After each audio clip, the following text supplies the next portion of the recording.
ಬಂತಲ್ಲಪ್ಪ, ಇವಳು ಬೇರೆ ಫೋನ್ ತೆಗಿತಾ ಇಲ್ಲ. ಹಾಯ್, ಇವತ್ತು ನಾನು ಕೆಲ್ಸಕ್ಕೆ ಬರ್ತಾ ಇಲ್ಲ, ರಜಾ ಹಾಕಿದ್ದೀನಿ.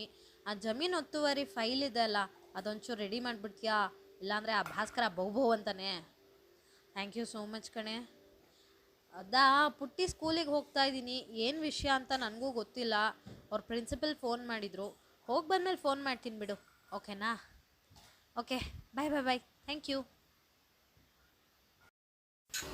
ಕೃಷ್ಣ ನೀ ಬೇಗನೆ ಬಾರೋ, ಬೇಗನೆ ಬಾರೋ, ಮುಗವನ್ನು ತೋರೋ.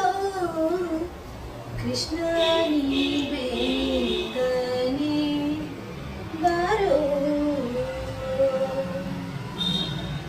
ತಾಯಿಗೆ ಬಾಯಲ್ಲಿ ಜಗವನ್ನೇ ತೋರಿದ, ತಾಯಿಗೆ ಬಾಯಲ್ಲಿ ಜಗವನ್ನೇ ತೋರಿದ ಜಗದೋದ್ಧಾರ.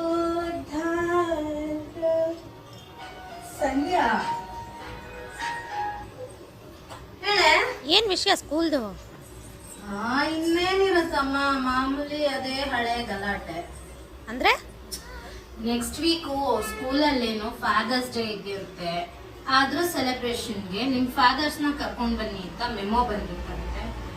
ಅದೇ ಟೈಮಿಗೆ ಅವಳ ಕ್ಲಾಸ್ಮೇಟ್ ಅವ್ನು ಯಾರೋ ಸುಮ್ಮನಿರ್ಲಾರ್ದೆ ನಿನಗೆ ಅಪ್ಪನೇ ಇಲ್ಲ, ನೀನು ಯಾರನ್ನ ಕರ್ಕೊಂಡು ಬರ್ತೀಯ ಅಂತ ಅದನ್ನಂತೆ.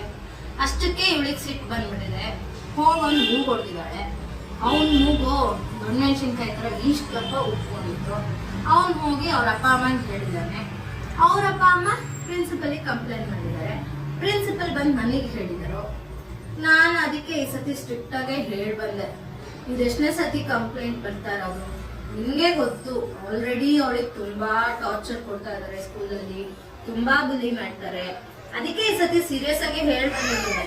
ನಿಮಗೆ ಗೊತ್ತಿರೋ ತರ ನಾನು ಲಾ ಫರ್ಮ್ ಕೆಲಸ ಮಾಡ್ತಾ ಇರೋದು. ಸೊ ನೆಕ್ಸ್ಟ್ ಟೈಮ್ ಇದು ರಿಪೀಟ್ ಆದ್ರೆ ಲೀಗಲ್ ಆಕ್ಷನ್ಸ್ ತಗೋಬೇಕಾಗುತ್ತೆ ಅಂತ ಹೇಳಿ ಬಂದಿದ್ದೀನಿ. ನೋಡೋಣ. ಅವಳಿಗೆ ನಿಜ ಹೇಳಿ ಬರ್ತೀನಿ. ಏನ್ ನಿಜ ಹೇಳ್ಬೇಕು? ಮುಚ್ಚಿಟ್ಟಿರೋ ನಿಜ. ನೋಡು ಸಂಧ್ಯಾ, ಈಗೇನಿದೆ ಅದೇ ನಿಜ. ಈಗೇನ್ ನಡೀತಾ ಇದೆ ಅದು ಚೆನ್ನಾಗಿದೆ. ಅಂಡ್ ಆ ನಿಜನೇ ನಾವು ನಂಬ್ಕೊಂಡಿದೀವಿ. ಅಲ್ವೇ, ಏನಂದ್ರೆ ಪ್ಲೀಸ್ ಸಂಧ್ಯಾ, ಸ್ಟಾಪ್ ಇಟ್.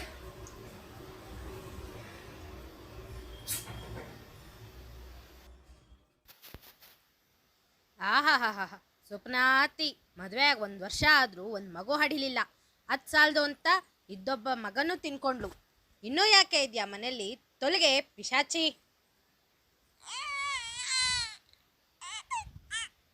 ಎಲ್ಲೋ ಮಗು ಹೇಳ್ತಾ ಇದೆಯಲ್ಲ, ಎಲ್ಲಿ?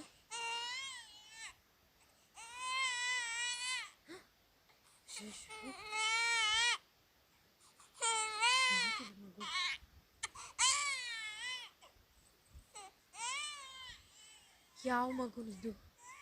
ಇಲ್ಲಿ ಯಾರು ಮಲಗಿಸಿದ್ದಾರೆ? ಪಾಪಿಗಳು. ಏನು ಮಾಡಲಿ ಇದನ್ನ? ಪೊಲೀಸ್ ಸ್ಟೇಷನಿಗೆ ತೊಗೊಂಡು ಹೋಗ್ಲಾ ಅಥವಾ ನಾನೇ ಇಟ್ಕೊಳ್ಳ? ಆ ದೇವರೇ ನನಗೆ ಕೊಟ್ಟಿದ್ದಾನೆ, ನಾನೇ ಇಟ್ಕೋತೀನಿ.